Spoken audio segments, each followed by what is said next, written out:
இன்னைக்கு நம்ம சேனலில் இதுக்கு முன்னாடி போடாத ஸ்லைம் எப்படி செய்கிறதுங்கிற வீடியோ தான் போட போகிறோம்.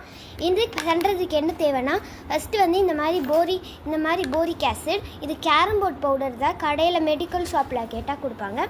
இதை ஒரு பவுலில் எடுத்துக்கோங்க. இப்போ வந்து இந்த பாக்ஸை வந்து அந்த போரிக் ஆசிட் கூட தண்ணி ஊற்றி இப்படி நல்லா குலுக்குனா நம்மளுக்கு வந்து ஸ்லைம் செய்கிற சொல்யூஷன் ரெடி ஆகிடுச்சு.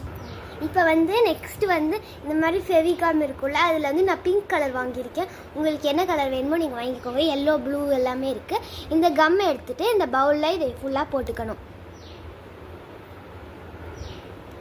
இந்த பவுலில் இந்த கம்மை ஃபுல்லாக போட்டுக்கணும். இப்போ வந்து இந்த மாதிரி பவுலில் ஊற்றிட்டு கொஞ்சம் நேரம் கிண்டணும். நெக்ஸ்ட்டு வந்து நம்ம பண்ணி வச்சுருக்கிற ஆக்டிவேட்டரை இதில் ஆட் பண்ணணும். இப்போ வந்து இந்த மாதிரி கம் ஊற்றி நல்லா இப்படி கிண்டிக்கணும். இப்படி கொஞ்ச நேரம் கிண்டினதுக்கப்புறம் நம்ம ஹோம்மேடாக செஞ்ச ஆக்டிவேட்டரை இதில் ஆட் பண்ணணும். இப்போ வந்து இந்த ஆக்டிவேட்டரை இந்த கம் பாட்டிலில் ஃபில் பண்ணிவிட்டு ஊற்றினா கொஞ்சம் ஈஸியாக இருக்கும் நமக்கு.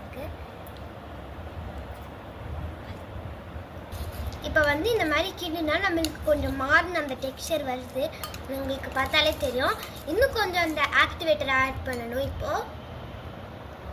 இப்போ வந்து உங்களுக்கு பார்த்தாலே தெரியும், அப்படியே எல்லாமே ஒன்றா சேர்ந்து இப்படி மிக்ஸ்ட் ஆகிடுச்சு.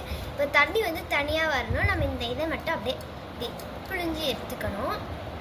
புழிஞ்சு இப்படி எடுத்துக்கிட்டா நம்மளுடைய சூப்பரான ஸ்லைம் ரெடி. இந்த ஸ்லைம் எப்படி இருக்குது கமெண்ட்டில் சொல்லுங்கள்.